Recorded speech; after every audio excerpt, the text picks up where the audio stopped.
let's do it the other way. I have card 2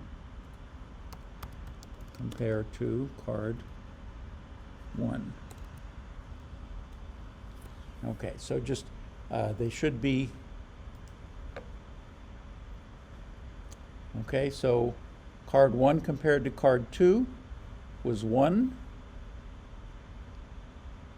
And that said that the card 2 would come after, card 1 would come after card 2. And then when I flipped them, it was the other round. The other thing is that there also needs to, remember we overrid equals, that also needs to be consistent as well. So it's not necessarily a given. That's right. I'll add it to here. So, and a Boolean here.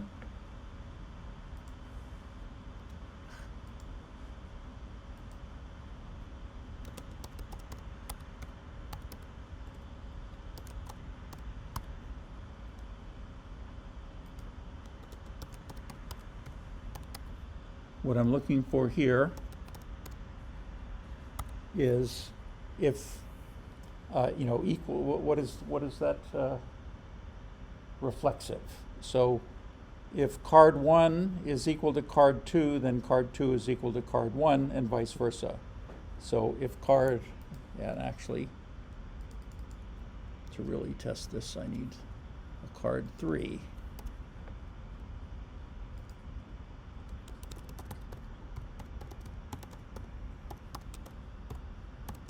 With the Boolean there.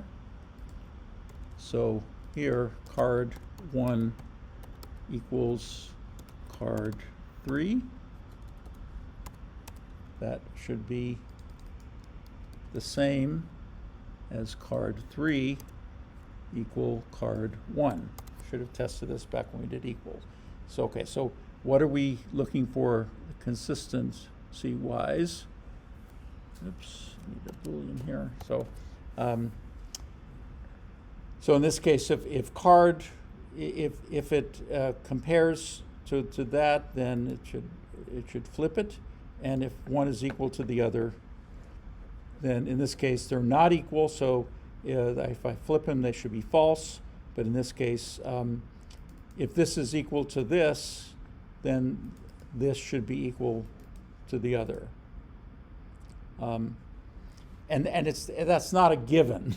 In other words, if you're not careful in writing the equals method, it can be a case where this doesn't hold. In other words, you could have one equal to the other, but the other not equal to it.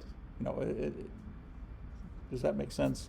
So, but if it doesn't, then bad things happen, because the bad things are that the sets get confused.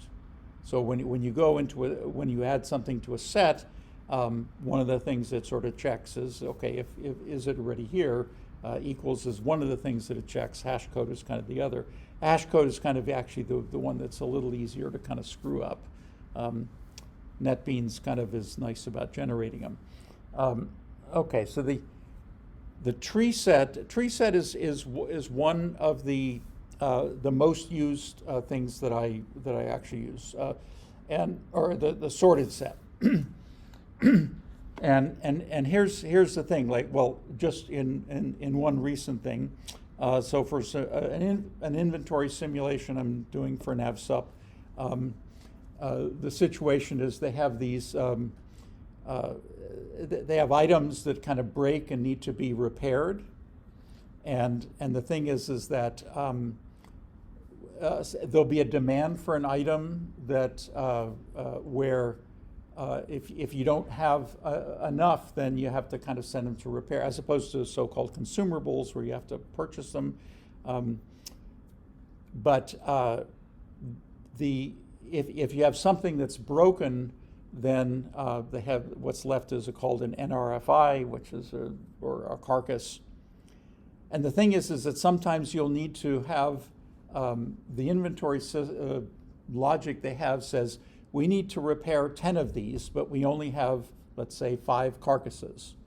So what do? You send these carcasses to the repair facility so they can work on them. But if we need 10 and we only have 5, we'll send the 5, but we need some way of saying, oh, when we get these carcasses back, when they break, we need to send them off to this.